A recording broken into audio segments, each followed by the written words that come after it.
Hey.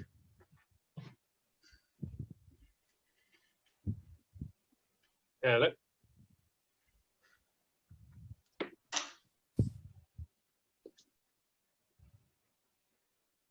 Right, I'm just looking. I think I'm probably the only one who's in an office.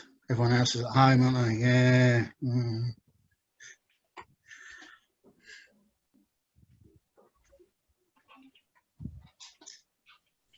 I only came in today to make you all feel sorry for me.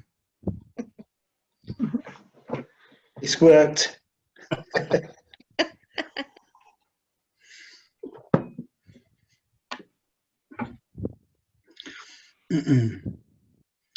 Okay, so this is looking good. Just leave it a few more minutes because sometimes people have issues, you know, logging on with Zoom and whatnot. You can mute or not mute. You can show yourself or not show yourself.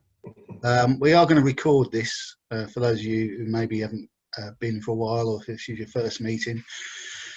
And then we put it on either the university's YouTube channel or Volunteer Bradford's YouTube channel, so you can, you know, refer to it or look at it at your leisure. You don't feel you need to write things down. You can do if you want to. Yeah, I'll send it around. I'll send the link around when it's, so you can watch yourself back in full glory if you speak. If you don't speak at all, you won't see yourself. But if you speak, you'll see. Just a few more people coming in.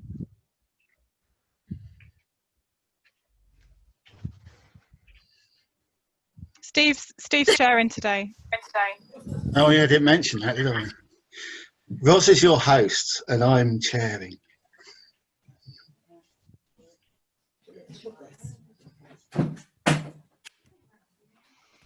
Let's give it one more minute.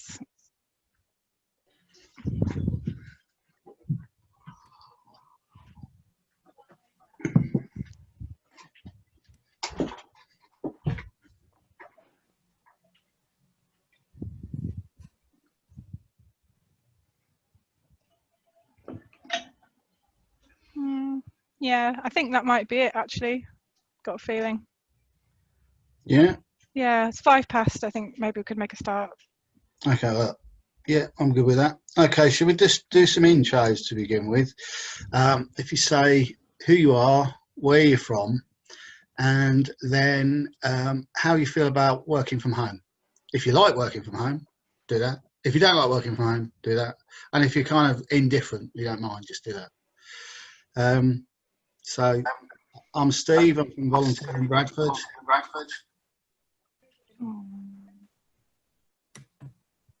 Hi, I'm Jaisha. I work for Henry and I'm a bit... I should pick on people, really, God. Hi, I'm Esther. You can't see me because my camera's broken on my laptop and I hate working from home. I'm Jen from the National Science and Media Museum, and I'm okay about working from home. Hi everyone, I'm Mike. I'm from Bradford City of Sanctuary, and I quite like working from home actually. I'm Sally from Carers Resource, and I really don't like working from home. No, I'm very frustrated. Hi, I'm Charlotte. I'm from Ilkley Good Neighbours. I run the Shop Assist scheme, and I'm kind of on the fence about working from home. Hi, I'm Lamise from Victim Support. I'm mostly okay working from home, but I like to see colleagues every now and again. I'm Angie Lakes, I'm from James, and I love working from home, but I do have to go to the office a couple of days a week, unfortunately. I'm Tamsin from Bed and Roses. I actually quite like working from home, but then, yeah, you go like 3 weeks without seeing anybody and you forget how to speak to people, and then I'm like, oh, maybe this isn't such a good idea. But for the most part, it's all right. I'm Hadji. I'm a volunteer training coordinator with Aspire.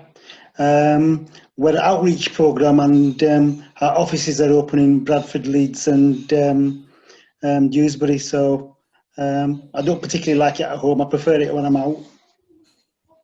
Welcome, Hadji. I think it's your first meeting, yeah? It is. Thank you. Hi guys, I'm Rachel from Gig Buddies MenCap. Hi. Hi. And I absolutely hate working from home. I hate it. I want to be out in the world.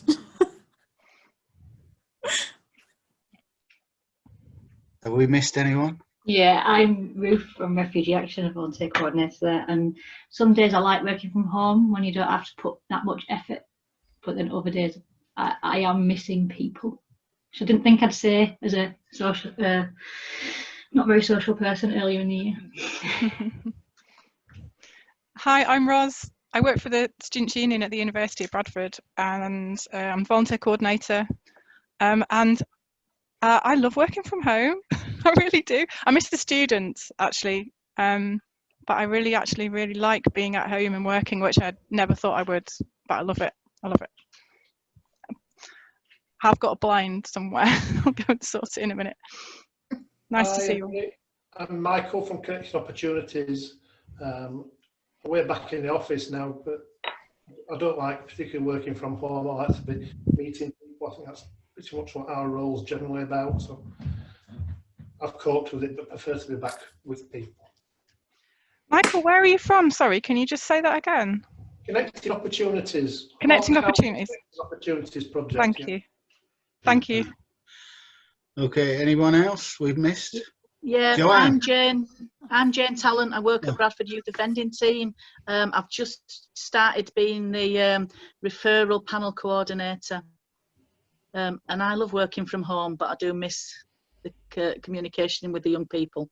Yeah. Hello, Joanne. It's Joanne. Hello, my name is Joanne. I'm the volunteer coordinator from Humankind Bradford. Discovery House is a homeless shelter.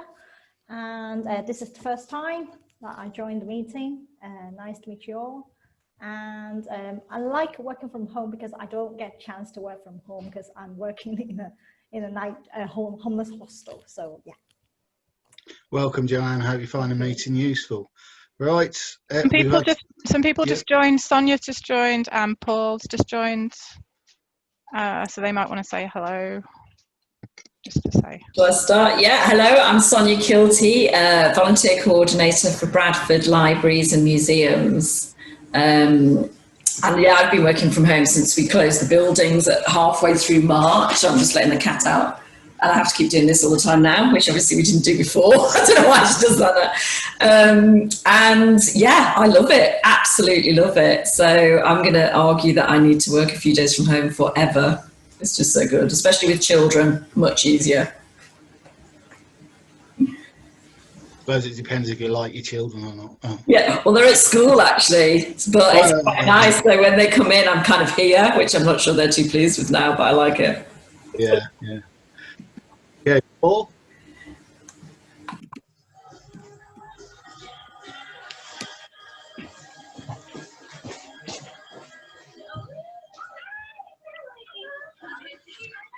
I don't know if you can hear you. Paul, can you hear us? No. No, turned into seance. Dawn might be there. Dawn's new as well. Oh Hi, yeah, Dawn. sorry, my. He's here. Oh, yeah, my internet's a bit unstable, so I haven't heard anything. Okay, we're just introducing ourselves. You just want to say where you're from, Paul? Oh yes, I'm Paul, and I work for Prism Youth Project. Prism, yeah. So presumably you're not really working from home at the moment. You're kind of going into. No. So we've continued through both lockdowns, and the support work we do over in Keighley for adults has continued through the second lockdown as well, to work with people with mental health issues. So it's just been business as usual for us. Okay, thank you. Joseph. Hello, I'm Joe Wyatt. I'm the new youth work lead at the Springfield Centre in Idle. And I don't mind working from home. I'm quite used to it. I think in my career I've worked from home more than I've worked in an office, so it's kind of normal. Okay, I've completely lost track. If there's anyone who hasn't had the opportunity. Dawn. Hi, Dawn. Do you want to say hello? Yeah. Hi. I'm from Bradford Disability Sport and Leisure, and we encourage people to take part in physical activity. Okay. and in extreme conditions of COVID, yes, that's been a interesting uptake. Jin, we had Jin yet? No? Go, Jin. Think yes, but I can say it again. I'm Jin from the National Science and Media Museum, and I'm on the fence, leaning more towards liking working from home. But yeah. I think that's everyone. I think we've covered everyone. Hi, Bros. It's Emma from Better Star. I haven't said hello, but apologies, I haven't got my camera on today. There's a kind of a bits and bobs going on in the house, which is, it's not great when you're working from home. So I will try keep muted so you do not hear all the background noise. Oh gosh, good luck with that. No problem. No problem. We have Donna. Hi, Donna. We're just saying who we are, Donna, and whether we like working from home or not. Oh, today, no, don't. My horrendous today. But usually, yeah, it's good. But yeah, sorry I'm late, everyone, as well. Okay, thank you. I think that's it. That was probably my fault. That's so chaotic. I should have just gone around in an order. Apologies. Okay, so there's quite a few new people at today's meeting, which is nice to see. One of the newcomers, Mike from City of Sanctuary, as well as being new, I've dumped it on him and asked him to give a bit of a brief presentation about the work he does and specifically the work he's doing in partnership with ourselves. So apologies, Mike, but I'm sure it'd be useful. So some of you may remember probably about 18 months ago now, we had a short presentation from Mike's predecessor, a guy called Sali, who talked about involving asylum seekers in voluntary activities. So kind of Mike's the new Sali, if that's okay for me to say, Mike. But you're not that new, you've been in place quite a while now. So that's right, yeah, thank you, Steve, and hi everyone. Thank you very much for having me. It's this is by far the best facilitated Zoom conversation I've ever been in already, so you're doing incredibly well. It really is. Very impressed.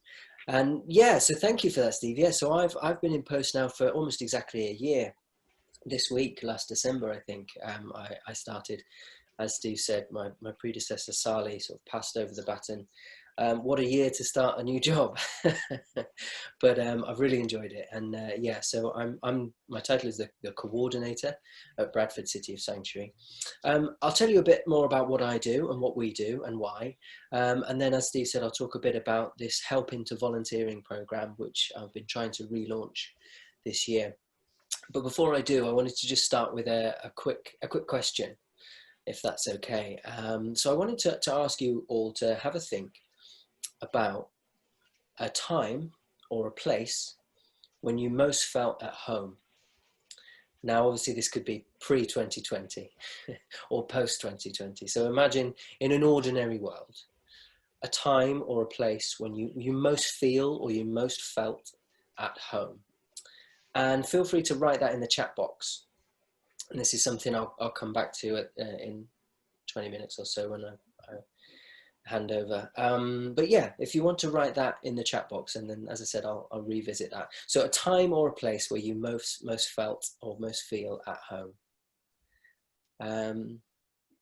Lovely, yeah, and feel free to just write that in as we go on. So, Bradford City of Sanctuary, who are we? Many of you probably already know who we are and what we do, but if you don't, there is a City of Sanctuary UK nationally, which has been around for a fair while now, but an individual city can then apply to become a City of Sanctuary. And so Bradford has been a City of Sanctuary since about 2008. We're one of the first in the country to gain that status. And really the sanctuary status for me is about kind of symbolizing this environment of welcome to refugees and asylum seekers. Now, we're not a frontline services ourselves. We advocate, we connect people to places, we promote and share information, and yeah, campaign for kind of changes in the law. We host events, try and raise money and raise awareness. And as I said, kind of advocating in the city as well to kind of change perceptions. A big part of what I do is trying to find out, I guess, there's some of the stigma attached to migration, asylum, seeking sanctuary, and trying to kind of debunk some of those myths and yeah, help people to realize that effectively, if you are somebody who has found yourself in a situation where you're fleeing war or poverty or torture or some kind of environmental scenario, that is effectively something that could happen to any of us. You know, if it hasn't ever happened to you, you're very, very lucky. There are millions of people around the world that are displaced. Now, the UK has received refugees and asylum seekers in a very sort of specific way for a number of years, and Bradford's been very high on the list in terms of the number of people we receive. But yeah, recently, so just as I started last year, Sally had begun a project with Steve and Lorraine at the Volunteer Centre called Help into Volunteering, which was exactly that. We've identified a really huge kind of gap. If you are seeking asylum, you're not allowed to work, many of you know, but you are entitled to volunteer. And so you can imagine when somebody first arrives, they probably have no knowledge of this and very little access to kind of local services. So it's about kind of joining people and places and providing a training opportunity for refugees and asylum seekers to learn more about volunteering, what it is, what it entails, the difference between working for money and working for free. But the other half of this project was about providing training for, I suppose, what we're calling the hosts. So the charities, the organizations, the shops, the businesses that are looking for volunteers who might initially sort of say, oh, I don't know about that. You know, maybe that we're not covered legally, or maybe we don't have the expertise, or maybe there's going to be lots of barriers and challenges to receiving refugees and asylum seekers, and kind of offering that education, that information and that training to make the whole process a lot easier. So the training for the refugees and asylum seekers to just know about it and have the information and access through, and then the training for the hosts. So for example, we're hopefully hosting our first one in the new year in January I paused because they used to be called Bradford East African Community Centre, and I think they're now called just Bradford African Community Centre, who have agreed to have sort of the first session in January, which is going to be really good. And it's going to be online now, obviously, as most things are, but just 20 to 30 minutes training session for the guys that regularly attend that community centre so that they have a better understanding, and then hopefully can pass them on to people that they can get in touch with and they can start volunteering with. I thought perhaps it might be useful for me to just talk a bit about some of the challenges and some of the benefits, because often we talk about the challenges and the barriers and the difficulties, but of course there are loads and loads of wonderful benefits as well. So I'll just speak about that a little bit. So obviously there's some language barriers. Not everybody that arrives in Bradford can speak English. And although a lot of work goes into training and English classes in the first instance, that is a huge barrier. Learning, reading and speaking English. Understanding certain cultural aspects, I suppose, as well of volunteering. For some, it might even be such a foreign concept that the whole kind of concept needs sort of explaining. Knowing what is available, just having information on where to turn and who to talk to. Two of the main things, though, for me are finding references. Again, if you have recently arrived and you don't know anybody and you need to offer a reference, someone vouching for you, that can be hard to come by. So we want to try and find ways to make that easier as well. Often churches or charitable organisations will literally offer to be a reference after a short friendly chat. Travel is a big thing as well, not having the money or the ability to travel. And then the DBS check as well. Now again, this can be a bit of a grey area. Sometimes my knowledge on this is probably not as good as your guys, but sometimes it's absolutely essential to have had a DBS check, and sometimes it's less essential. But there is, I think, a worry that this is going to be very difficult, and this is going to be almost impossible to provide a DBS check for someone that's recently arrived in the country. But as Steve was saying to me just recently, I think he did this process with someone quite recently, and it really didn't take very long at all. So again, easing some people's concerns and debunking some myths. But yeah, moving on to some of the benefits now, not just for the individual, but for the host. It improves English first and foremost, which is really key to independence in the UK and getting qualifications and moving into work as well.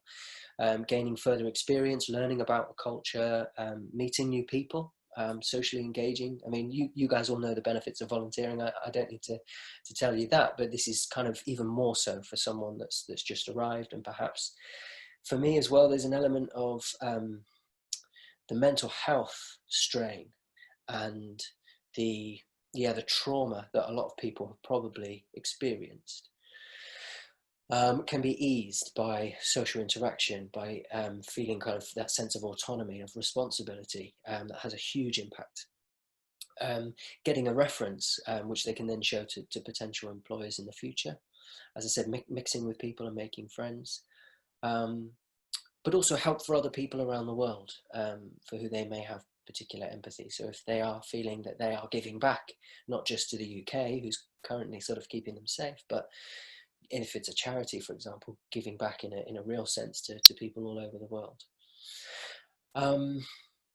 Yeah, so I hope that kind of gives sort of a brief overview of me and what I do, and this Help into Volunteering program, as I said, which we're launching soon. And I'm happy to take some questions, but I did just want to pop back to my question at the top and read out some of these answers if you haven't already. So I asked a time or a place when you feel or felt most at home. So some people have said during lockdown, coming back after a long trip to a house that is somehow warm. Someone says now, being with family, as a young child with mum and dad and relatives, when I'm with my family, sat around the table for Christmas dinner, oh yes, in my happy place in Ibiza, watching the sunset with friends, oh, that sounds a dream.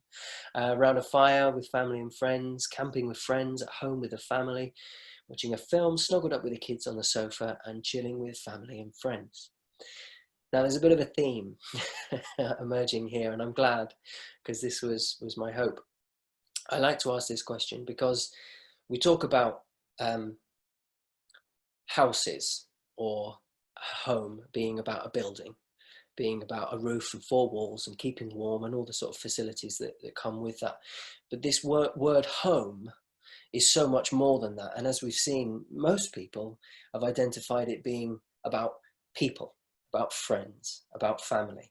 And that comes up every time I ask this question. And Bradford City of Sanctuary try to instill this sense of welcome to new arrivals into the city, to make people simply feel at home. And for me, as I've sort of hopefully identified, that is more about the people than anything else. It's about the relationships that we build. It's about trust. It's about feeling safe. It's about feeling connected, wanted, welcome. And so, yeah, I feel Bradford is doing a fantastic job at helping to make new arrivals feel like that. But we'll continue to make that our mission. So yeah, that's kind of, I guess, it from me. But as I said, I'm very happy to answer any questions people may have. So over to you. Does anyone have any questions? You can either kind of unmute yourself or pop it in the chat box, whatever you feel most comfortable with.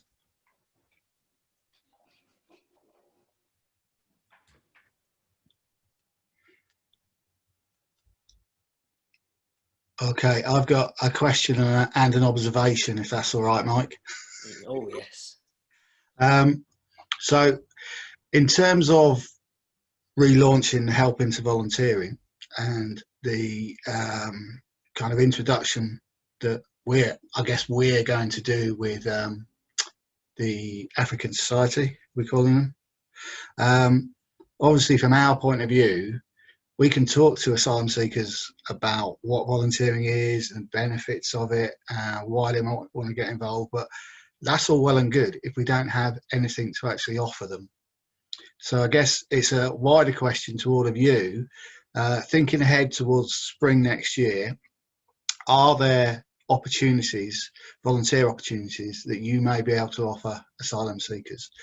I'm not asking necessarily for a response now, but if you can let me know, or Mike know, that'd be really useful. The other thing was just to follow up on what you said in terms of DBS checks. It is true to say that I recently did a DBS check with an asylum seeker, and the whole process took a fortnight. But it's a little bit more nuanced than that, because I thought about this afterwards. I said, yes, that was really quick, but the reason it was so quick was because this individual had arrived in the UK with loads of different ID documents. So the process was able to happen quite quickly.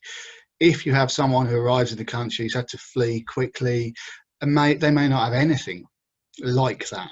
So it kind of depends on the individual. You can't say it's really difficult to do a DBS check with an asylum seeker. Yes, it may be, but it may not be. It just depends. Yeah, I think that's a really good point, Steve. Thank you. It's very individual, and I think our mission moving forward should be to try and make that process as quick and easy as possible, but that does require sort of having knowledge and experience and things in place. And on your first point about opportunities, absolutely. I'm just going to put my email address in the chat box now. So if you ever want to get in touch or ask me questions or send me some wonderful opportunities, then please do. There's my email. Thank you. I think Mike. Hiya, Mike. I think one of the things I find is that the volunteering opportunities out there, individuals who have just come into the country, perhaps their English isn't brilliant, and they tend to sort of volunteer within their own little sort of communities rather than mainstream. Would you then send them anywhere to sort of try and learn English?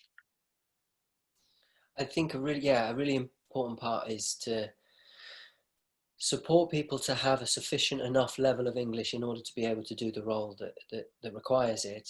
There are instances where high levels of English aren't as necessary, and so it's about matching the people with the places. But yeah, I think as Help into Volunteering moves on, I think part of the offer should be then for those that are really interested, but that have very low levels of English, that they are also immediately signposted to all the amazing kind of English classes and stuff that happen across the city. Yeah, rather than keeping people, as you said, sort of insulated and isolated in groups, and dispersing a bit more through the community. Thank you.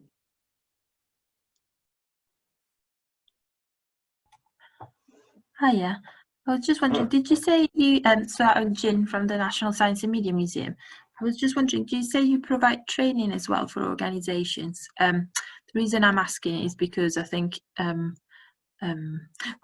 organisation is really keen to increase our volunteering opportunities, but I think we're quite a big organisation, and across it we've got staff with different levels of experience in different situations in life, and I think we could all anyway benefit from a bit probably of a kind of recap on a few things. So I just wondering, yeah.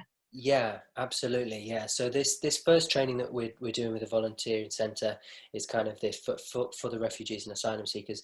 The training pack for the hosts is absolutely available from ourselves, and please let's hook up and we can arrange something, because I think, as you said, certainly when you have large organisations as well, perhaps with lots of staff members, the knowledge and experience is very variable. So the training really also does start from a very basic kind of, the definitions. What is a refugee? What is an asylum seeker? What is an illegal immigrant? And trying to hammer out the details first, and then moving more into, okay, so how can we open our doors? How can we facilitate this better? So yeah, absolutely. If you've made a note of my email, then get in touch, Jen. Thank you. And likewise, that offer is for everybody. Please, if you, your organisation, your charity, or someone you know thinks they would like a training session on refugees and asylum seekers as volunteers within your company, then please get in touch.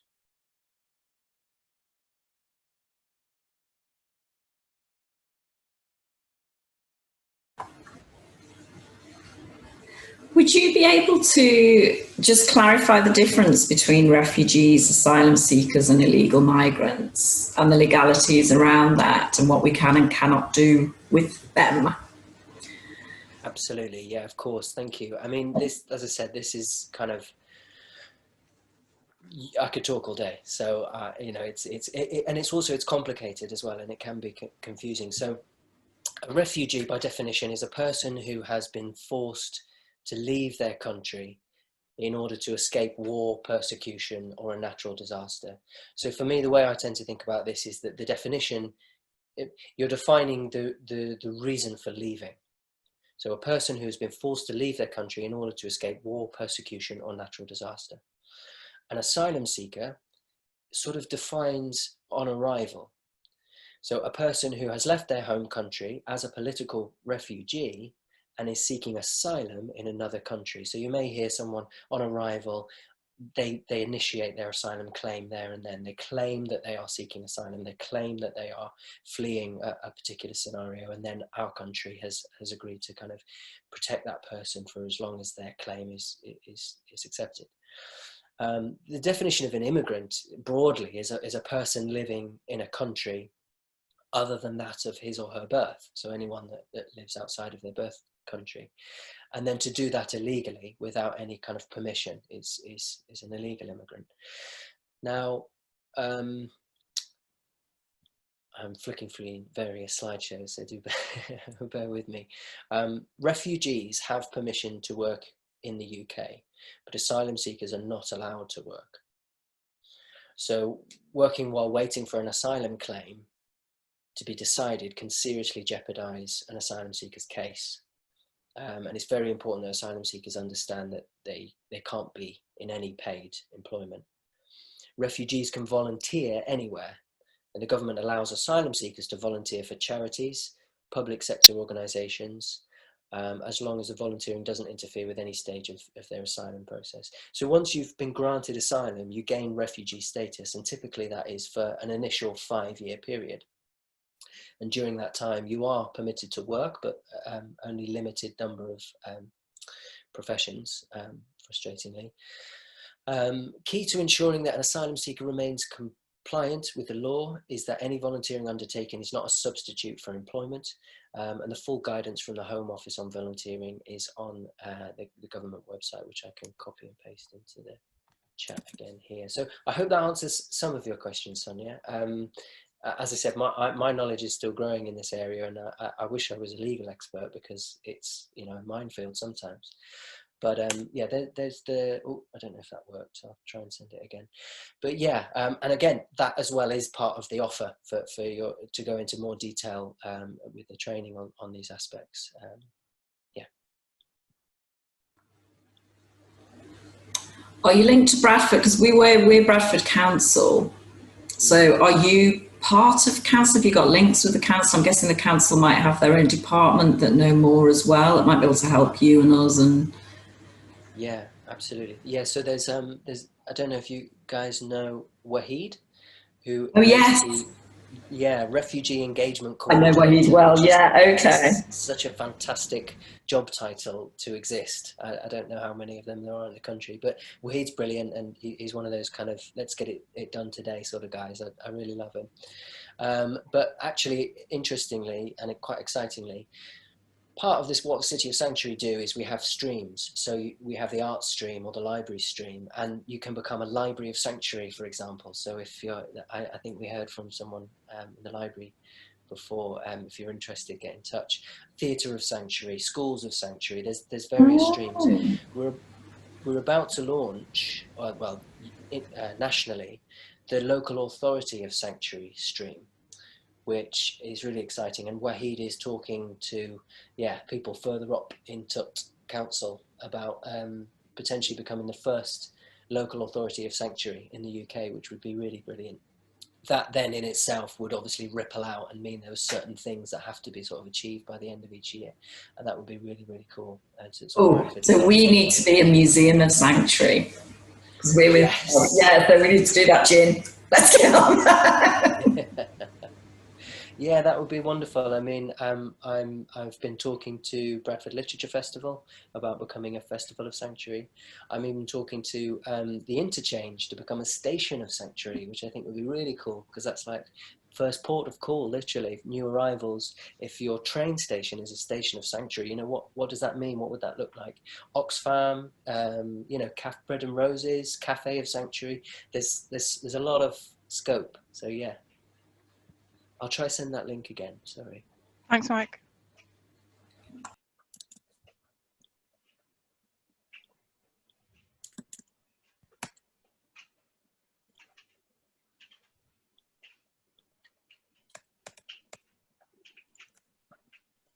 Okay. Has anyone got any more questions for Mike before we move on? Steve's had to duck out a minute. I don't know quite why. So I'm sharing for a minute. Yes. Anyway, any more questions for Mike? Mike, that was fantastic. Really helpful, useful information. Lovely to meet you. And I think you're going to be a key person for contacts information about refugees and asylum seekers and volunteering in Bradford. So that's good. That's Thank you excellent. very much. Thank you. Thank I'll you put for coming. Disclaimer. I'm only 15 hours a week, so bear with me. But I know the feeling, Ante. Yeah, absolutely. But as ever, you know, please get in touch. Yeah. And you're welcome back to come to these meetings anytime if you've got any updates or you want to pass anything on or just be in touch. That's really helpful. Thank you. Yeah, it was a really lovely group to be a part of. Thank you. Oh yeah, we try, don't we?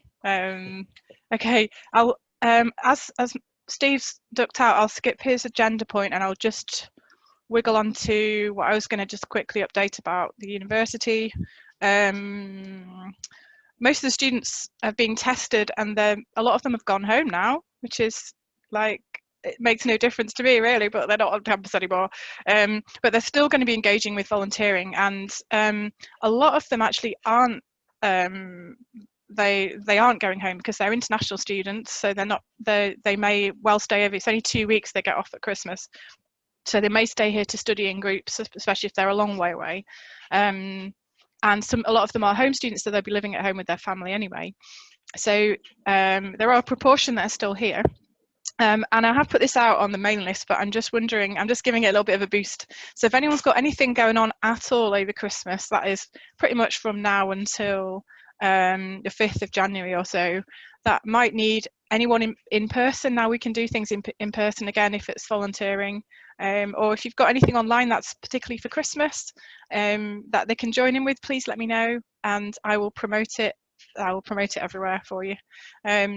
Also, if you're on Facebook and you want to connect to the Students' Union and to us as a volunteering centre for students, which are usually young people, then send me your Facebook page or your group, or just like our page if you can find it. I'll see if I can put it in the chat as well. So if you want to like it as a person, that makes us more visible. You don't have to. But if you've got if you've got a Facebook profile that's just you, you know, some people just have a work one, don't they? So you can always connect in with that way.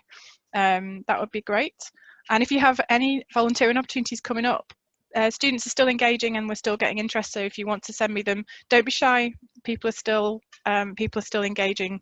So yeah, please do send them to me if you have anything coming up. That's all I wanted to say. And we'll do another one of these meetings in the new year.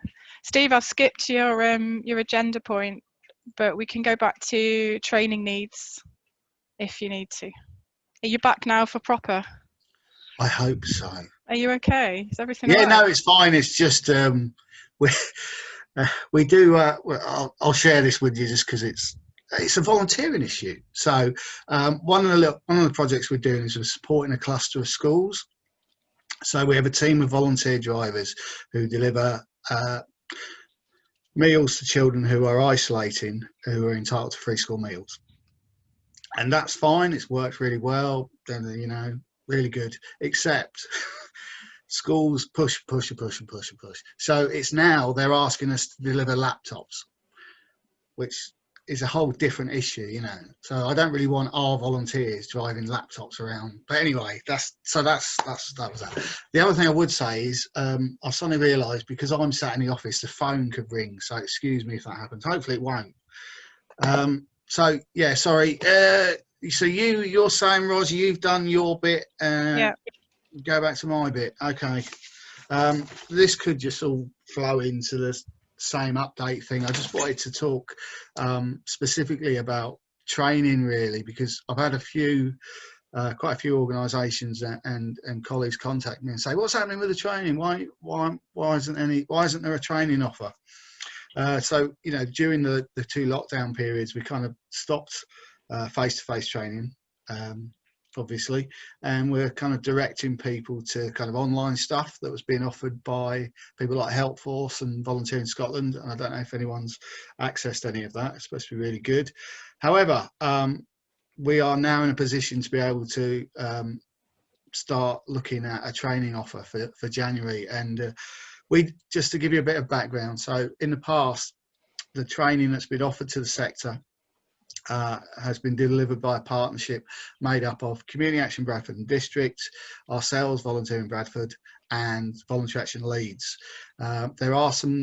Currently there are some limited training opportunities available on the Community Action Bradford and District website, but for the new year we'll be putting a much more comprehensive training offer together. So part of me talking to you about this is to saying kind of, what do you want in terms of what training needs you have, are there any topics you'd like us to cover? How do you feel about doing Zoom training? Because the offer will be not just around volunteer management, the kind of volunteer management stuff, that will be offered by ourselves and Voluntary Action Leeds. Community Action Bradford will offer a broader range of training topics. So I guess the kind of thing I'm looking at the moment really is to offer half-day sessions on specific aspects of volunteer management that might be of interest to colleagues, and also maybe to do some kind of taster sessions, so kind of 1 hour concentrating on maybe really specific topics. Some of these will be free, some of these will be paid for. We have some funding to kind of support some of the training as well. The other question I guess that people might have is around accreditation. Yes, we are looking together with Voluntary Action Leeds at offering some accredited training as well. So kind of over to you. I might try and share a screen just to give you an idea of some of the topics we've kind of looked at delivering in the past. I'm going to try and send this round as a survey as well. So rather than putting it in chat, we'll just email this round in a newsletter, which will come out straight after this. So the kind of things we've looked at or might have delivered in the past are training needs. Can you see that? People see that? Yeah, okay. So it should say training development needs survey. Cool, getting thumbs up. So, a range of different ideas for courses, some of which we've delivered in the past, some of which have people have never said they want to do them, so we've never delivered them. But there's also the opportunity for you to say, right, I don't want any of that, but what I really want is this, and bob it in there. So we'll run that, I think, as a survey kind of at some point this week. And basically, if you want to try and shape the training offer for the coming kind of next 6 months, that's your opportunity. So tell us what you want, or you can bob something in a chat now if you like, or just shout at me.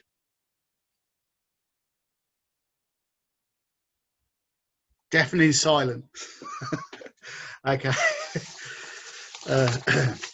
Right, thanks. In which case, if no one's got anything on that, I shall swiftly move on. I just say, yeah, that all looks useful to me. Definitely the coin. I know as part of Bradford Council, we've got a team who've been leading on the social coin, so it'd be good to go into depth with that and have some training at some point and see what's happening. I know we're going to get some for museums and libraries. but I'm not sure about the detail yet. I need to catch up with them. Okay, so I'm not sure you saw the same screen that I did, but Oh, you said coin. right, no, you definitely didn't say the same screen. But I'm glad you mentioned. I'm glad you mentioned coins, Sonia, because that was one of the things I wanted to talk about.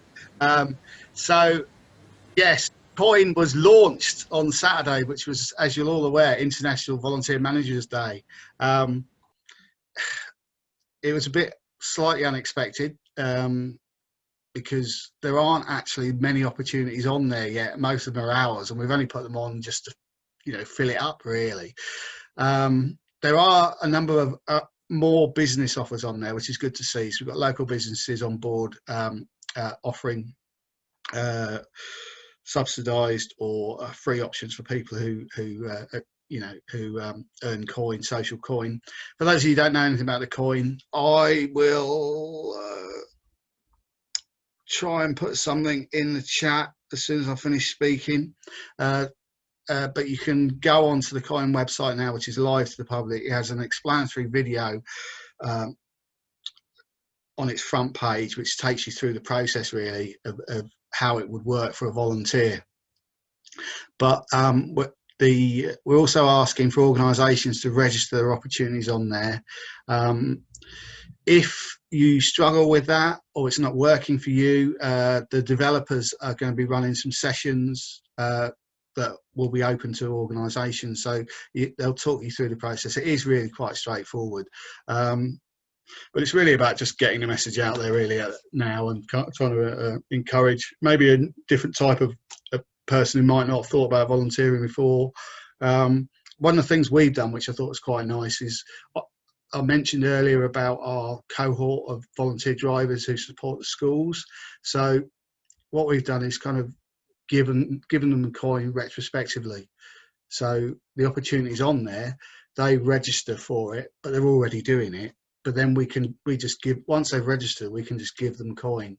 So we've given them social coin. So it's a little bit of an extra thank you for the voluntary work they've done supporting schools. So that's something else you could do. You can think about existing volunteers.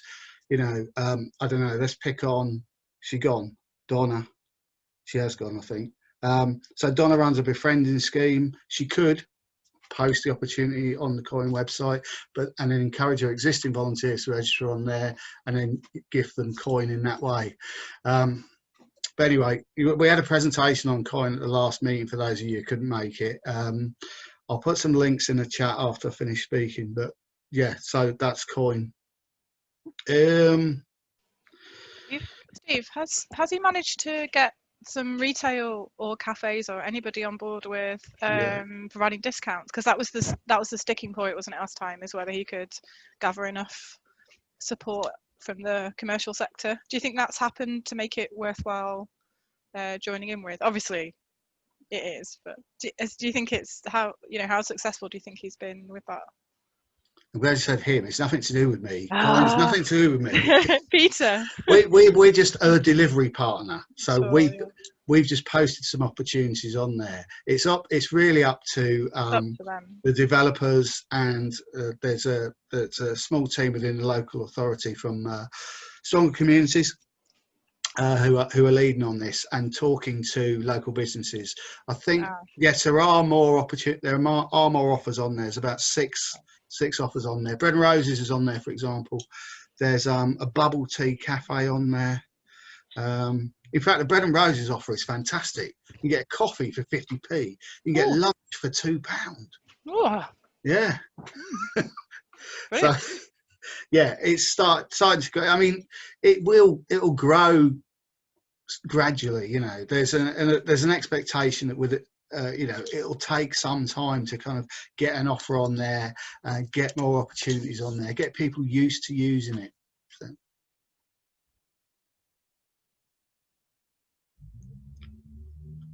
Thanks, Ross.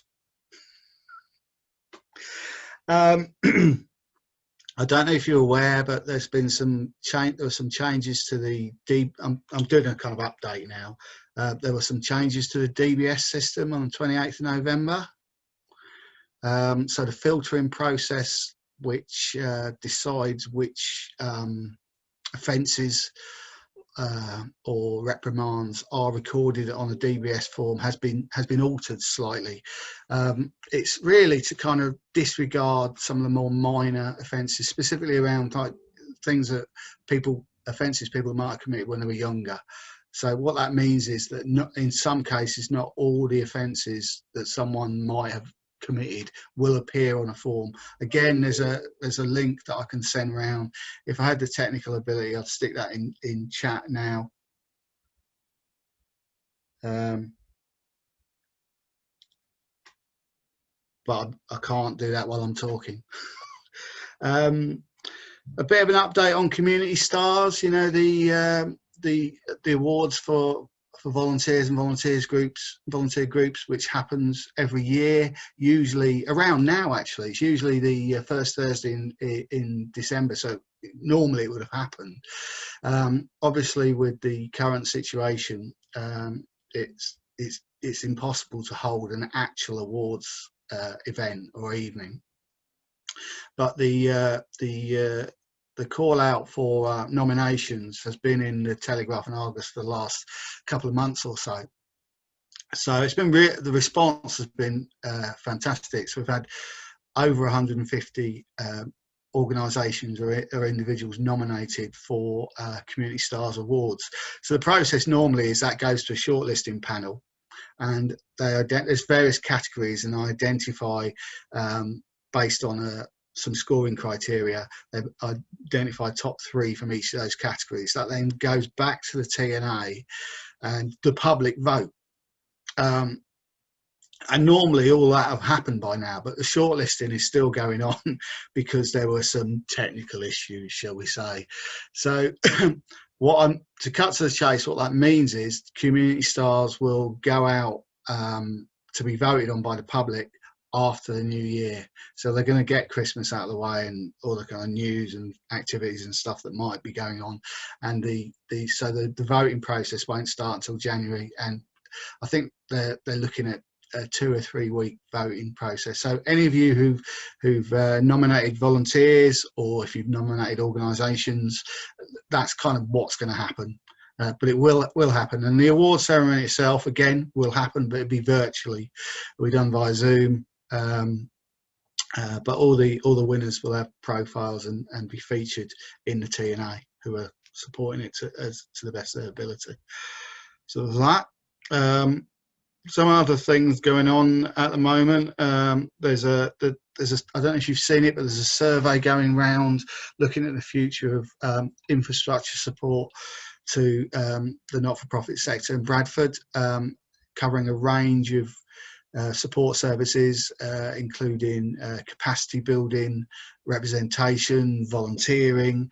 So the idea is to get as many organisations as possible to complete that survey. So it's your opportunity to kind of shape the future of infrastructure support across the district. I tried to find out today when's the deadline for completing this form. Officially, that hasn't been decided. So all I can do is suggest you try and fill it in this week, because they want to kind of assess the results of the survey kind of before the end of the year. So again, I'll circulate that in a newsletter which will go out tomorrow. Other stuff, part of the reason I'm in the office today is because our office is being used as a kind of central collection and a pickup point for face coverings. So we have thousands of face coverings here, all available for free. So if you know of any organisations who are struggling to get face coverings for their clients, volunteers, ask them to get in touch with us and we can arrange to have them collected or delivered to them. We've had a lot of donations from something called Business in the Community.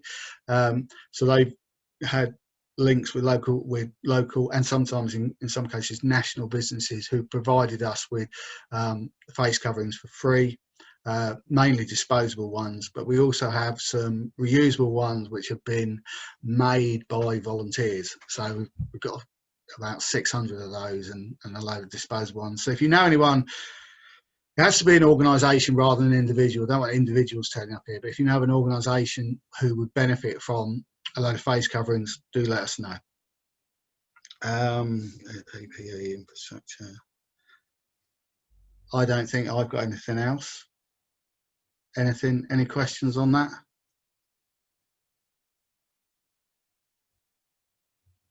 It's very quiet.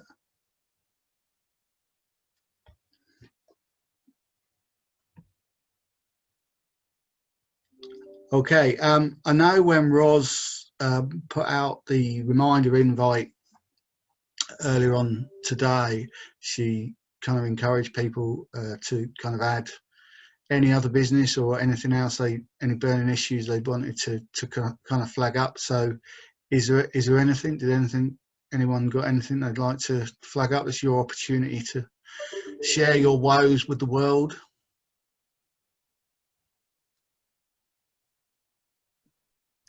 I've got something that might not be 100% relevant, but might be worth mentioning just in case it's of interest.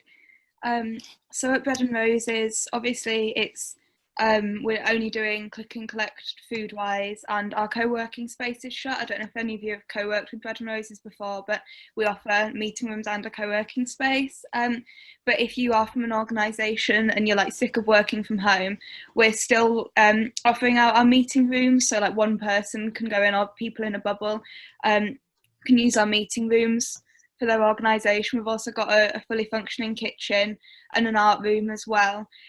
So if you are getting a bit sick of just being from home and you want another space to work, in the meantime, if you want to drop us an email, I can put the email in the chat. And we're offering it. There's like solidarity rates if you're unwaged, or if your rate of pay is low, or if anyone else that you know might be interested as well. Just drop us an email and we can give you more information. But I just thought it'd be good to mention for those of you that are getting a bit sick and tired of not seeing anyone else. And also we're open for click and collect Wednesday, Thursday and Friday. And we're trying to focus on the nutritional food, because I feel like at this point in the year, every takeaway is just greasy, and I'm not strong enough to say no to that just yet. So if you want to work somewhere that has a healthy option, Bread and Roses is the one for you. That's a second advert for Bread and Roses. Thanks, Tamsin. And I went to the toilet as he was talking about Bread and Roses. He was talking about Bread and Roses earlier, and I was like, no, I'll cover that. I was like, I'm not going to rush back downstairs because who knows what would happen then. But so I thought for the best, I'll just bring it up again later. Brilliant, thank you. Any more? I've just put the link to the Coin website and Pete, who's the developer's email address in there. If anyone wants to register or has any issues. Steve, could I share something, please? Please, yeah. So I work for Ilkley Good Neighbours, and we run what's now become a shop and drop service rather than a shop assist service. And the way it's working is the volunteers are going to the supermarket on behalf of the older people, and they're paying for the shopping themselves. And we've had to instigate a system to reimburse them. Recently, we've started trialling an app called VHelp, which is in pilot phase itself. And what it does is it facilitates the payment automatically between a volunteer and a client under the sort of coordination of an overarching organisation like Good Neighbours. And it means that we can step out of that kind of payment situation and have the direct payment between volunteer and client. And actually that's going to make a huge difference to us if we can get that up and running, particularly if we've got a relative paying for their parents, for example, shopping, because they're going to be far more tech savvy. And I don't know how many of you have a monetary relationship between your clients and your volunteers, but they are looking, the VHelp are looking for other partners, I'm sure, to get involved in testing this app. So if it's of any interest, I'm happy to pass on your details, or I can put the link to their website perhaps in the chat, so that you've got it for interest's sake, if nothing else. Fantastic, Charlotte. Save me having to talk about that. I've just bobbed the link to VHelp in the chat. Oh, thank you. No worries. Brilliant. Sorry, can I just say something? Anything that you put in the chat, I've noticed when I convert the meeting to YouTube, it doesn't save the chat, unfortunately. So what can I do? If I go back through the chat and put all the meeting links in, and we'll put the meeting, sorry, excuse me, we'll put the chat links, anything that you put in the chat, I will link in the email that we send around. Does that make sense? Steve, yeah? What? I've just noticed right at the bottom of chat, you see the 3 buttons, 3 little dots. Yeah. If you click on that, it says save chat. Does it? Yeah. Oh my goodness. You can save it to your normal drive and then just, you've got it all there. This is like free training. Thank you. I didn't know that. Thank you. That's really helpful. That saves a bit of work. Good. Cool. There you go. Okay, no. Sorry, Charlotte. I was trying to find a V-Help and half listening to you at the same time. So, to date, your experience of V-Help's been positive? Yes, we've got one pairing who have been using it for about the last 6 weeks successfully. There are teething issues because it's in test phase, so we are a testing partner effectively. So we get the benefit of the service whilst sending on any kind of niggles and stuff that we experience direct to the developers for them to, make the changes and to learn from real life examples. I've got another pairing starting this week, and hopefully a third one coming online either this week or in the next couple of weeks. So we're just kind of doing it gently, getting a few people on and getting it sort of tested. Obviously, it relies on the volunteer having access to a smartphone and using an app and being willing to share their payment details. From the client's perspective, you register once. You don't need to have an app on your phone. You register once, and then whatever bank account or card is registered is automatically deducted. It takes the payment each time a volunteer completes a shop or a task that requires money, and they have to submit the receipt as proof. Okay. Watch this space then. Yeah. Sounds potentially really useful. Yeah, definitely. Okay, thank you. Any more?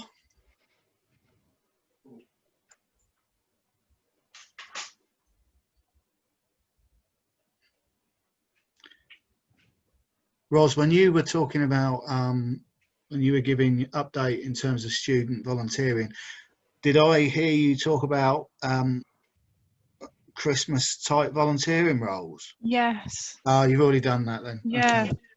So if you have any, or if you come across any, Steve, just please forward them on, and I'll. I will. I'll promote them. They're like rocking horse thingies. Yeah. Unicorn dust. Yeah. That kind of thing. That's a better way of putting it. Yeah. No, as long as we're in the same boat, it's fine. It's a bit of a. It's a bit of a non-Christmas, isn't it? Unfortunately. Yeah.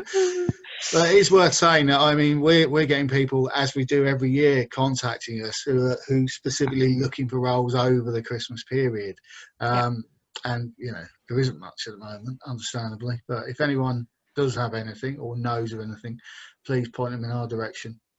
Well, in the past, there's lots of feeding the community on math in churches and community centres, and loads of things where people can just turn up and just do something really nice. But obviously, with the restrictions, it's not happening. So, yeah, never mind. At least we're not missing anything, from people. So, but if I hear of anything, I'll share it with you, and they'll be inundated with volunteers. Okay. Okay, anyone got anything else? If not, we could possibly wrap this up. I suppose we could look at date for future meeting.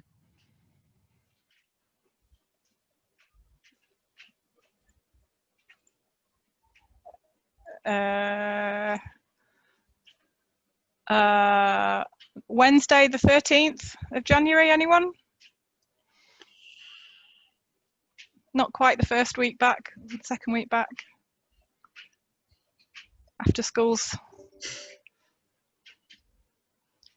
Anybody object to that date? Say now. Why? Oh, go on. I can only do the afternoon, not the morning. So if it's 4 o'clock or 2 o'clock, that's good. Steve can't make it though, so that might be a bit of a disability. No. It's not like I can't make it. I'd prefer it if it was like later in the month. Oh, okay. That's Okay. all. Yeah, that's, I suppose, actually, because we've got Christmas, haven't we? So nothing. Maybe things might not have. People might be just chugging.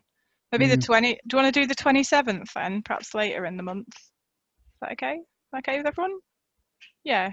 Okay. And then some things might have. Thanks, Karen. I can see some things might have happened. Then we can talk about.